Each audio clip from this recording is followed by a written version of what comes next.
he has been set free to tell the truth. And I'm very, very proud of him. And there will be more and more to come. Dagdag pa ni Ginang de Venecia, sa tamang panahon at lugar, maging siya raw ay magbubunyag ng kanyang sariling nalalaman. At saka ko na lang ibubunyag, no? Kasi marami rin akong alam. Ako ang kasama ng Pangulo araw-araw noong 2004. At the proper time. At the proper time. Pangamba naman ang anak ni JDB na si Joey. Ngayon at nagsalita na rin ng kanyang ama. Iyak umunong lalo pang dadami ang banta sa kanilang pamilya. Oo, sobra. Nakakit pa more yung threats namin. But we're trying to just keep safe and we're praying to God that we are protected from the evil people in the Philippines, particularly in the palace. Kasi for me, if dying would give a better life for the Filipino people, I'd gladly do it.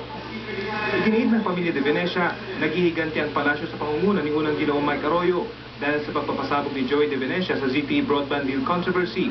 Pero sa kabila ng tila hindi na mapigil ang banggaan sa pagitan ng dalawang pamilya, bukas pa rin daw ang mga de Venecia sa pakikipagdialogo para maayos ang gusot na ito. Patuloy nga daw sila naghihintay ng word mula dito sa pamilya Arroyo kung makikipag-usap sila dito sa pamilya de Venecia. Pero bagamat ito na nga nangyari sa kanilang pamilya, lalo daw mas magiging matatag ang pamilya de Venecia. Live mula dito sa Batasan Pambansa, ako si Rafi Tima, ang inyong saksi.